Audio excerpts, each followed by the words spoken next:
Carnival Cruise Line is in the news. How often do they change their bedding per sailing? Something about a confetti cannon. And the Grinch. I don't think he stole Christmas. Let's find out.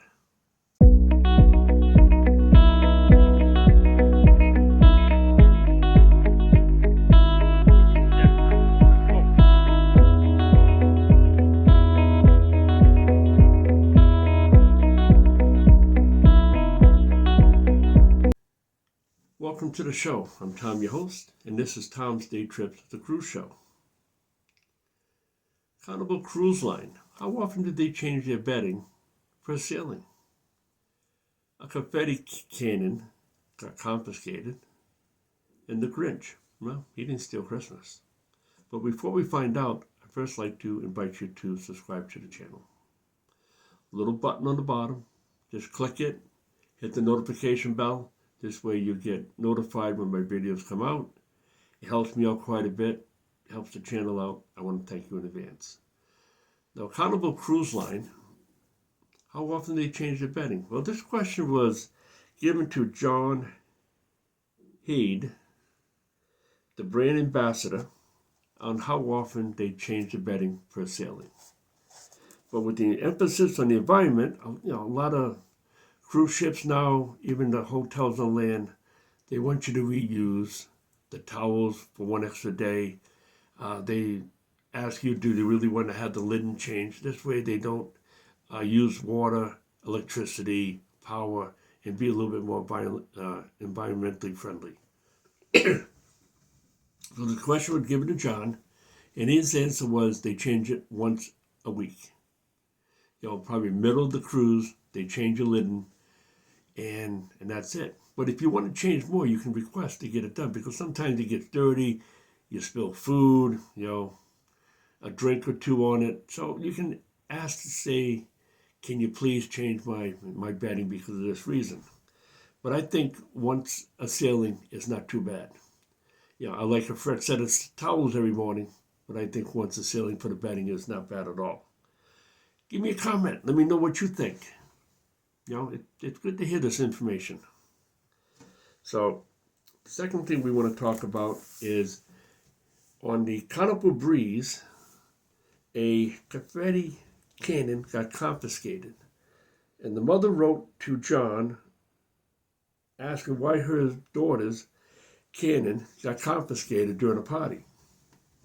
Well, he looked into it, and apparently it was used outdoors, and the confetti was going overboard into the ocean. Well, it went overboard into the ocean, but there is environmental rules put in place to prevent this. So when they see a situation, they have to act upon it to keep themselves in compliance with the environmental rules. And that's the reason why it got confiscated. But could this be the next thing they'll put on the restriction list? There's many things on the restriction list, many things banned. So, you never know.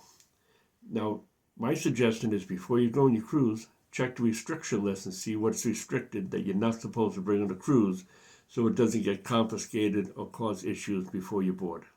So that's a good thing to do. Now, the last thing we want to talk about is Carnival Cruise Line and the Grinch. And I'll read it right here. The cruise line has been supporter of the Children's Hospital Foundation since 2019. Now, this hospital is in Queensland, Australia, which is the Queensland Children's Hospital. And the Grinch, the stealer of Christmas, was there delivering presents, and bringing good joy, him and some of the crew. And this is a charitable organization that they'll deal with, and they've raised so far $73,000 with the help of passengers that's taken part in the Congo for Kids since the Luminosa began sailing from Queensland in November 2022. That is a great thing. Children's hospitals are great to support, great charitable contribution.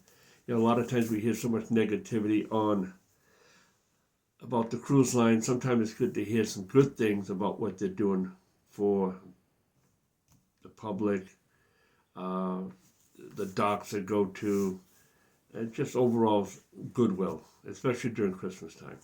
So this is about it for today. I'm glad you tuned in, and I want to thank you very much for watching the show.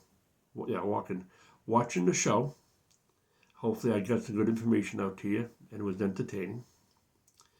Now, until next time, I'll be seeing you. Bye.